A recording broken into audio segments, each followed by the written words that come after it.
So in our world, there's two types of people. You have bridge builders and you have bridge burners. People that are looking to fortify and build and nurture a relationship, and those that are looking to destroy, tear down, and use a relationship. That's true in our industry. That's true in friendships and family and community settings and hobbies and church settings. Every relationship, people have a choice to make. Am I going to be somebody that's going to breathe life into this thing or try to kill it? Am I going to try and be a bridge builder or a bridge burner? This all comes from a story I've got, which I'm going to share with you in our industry this past month. I have a client that I've been working with back from November 9th, retirement age couple, pre-approved to buy a home, not in the greatest financial shape, but they're in a position nonetheless to where they can buy a house. So I pre-approved them back in November, working with them this whole time. They get back to the buying table in February 7th. They reach out and they're looking to get started again with placing offers, send them an updated pre-approval letter. They let me know that they are working with some different realtors. They had been working with a realtor that I know very, very well, and that I've continued to push them back to throughout those months. And so they tell me that there's this other realtor in the picture, and I'm like, okay, no worries. And so the next day I get a call from this other realtor. I'll not name this person because I don't feel a need to, but this other realtor reaches out to me to introduce themselves and says to me that they're working with ex-client that I've been working with from November, and they're going to be placing an offer. Can they get an updated pre-approval? And I tell her very, very simply and very, in my mind, quite transparently, you know, up until this point, I've been working with this couple since November. I've been pushing them towards my guy because I know him. I know how he operates. I work well with him. I know him. He knows me. There's a good relationship there. But out of courtesy to you, like, look, there's plenty of deals on the table. There's plenty of bread for us all to eat here. From this point forwards, thank you for your call. Glad you introduced yourself. I'll do you the courtesy of just leaving this up to the buyer. I'll provide you with whatever you need.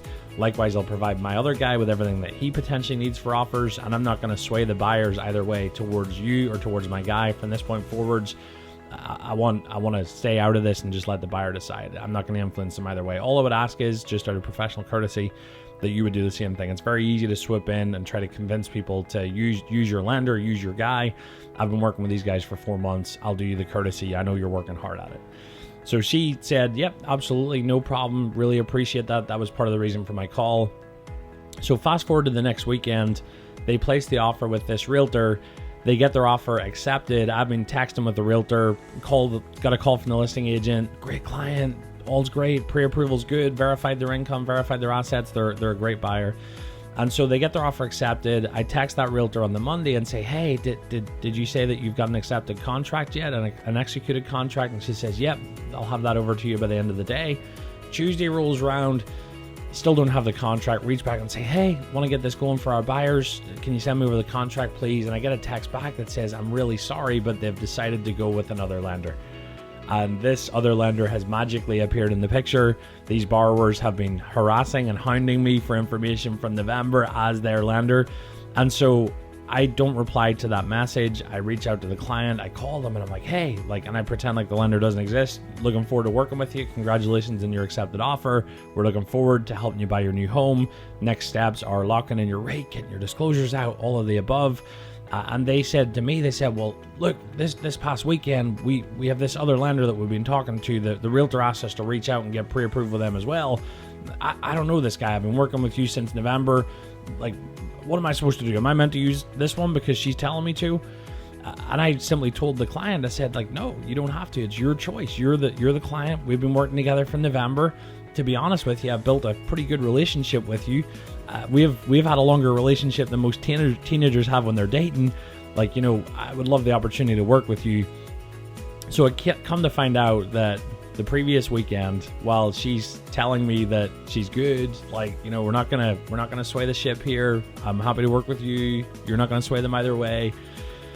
Turns out while all that's happening, out of the other side of her mouth, she's calling her lender, her guy, calling my client, getting them pre-approved with them. And look, it's not the be all and end all. It's one transaction. For me, we move on to the next one, right?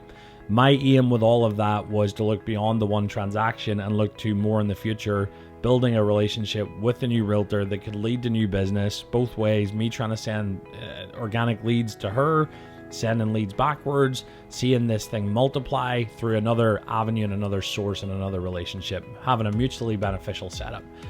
Instead, I'm trying to build it up. I'm trying to be transparent. I'm trying to be, in my mind, loyal to the client and willing to work with somebody new, trying to build a new relationship. Meanwhile, Realtor X over here has decided that they want to tear the whole thing down. This realtor has been licensed since May 2022. Their license expires next month. My guess would be that if this is the way that this particular realtor operates, where they're that quick to burn a bridge and talk out of both sides of their mouth, that it's not going to last very long. And I could be wrong on that, but generally speaking, bridge builders are the ones that are successful and build relationships and foster and nurture and grow and work alongside. Bridge burners are usually ones that have no loyalty, no desire to grow, no desire to succeed, no desire to venture further. It is what it is. All it takes is an honest phone call. Hey, look, my brokerage, they do require me to go to another lender to go to our in-house guy. They have to get pre-approved with him. Just wanted to do you the courtesy of letting you know that. That's the ethical thing to do.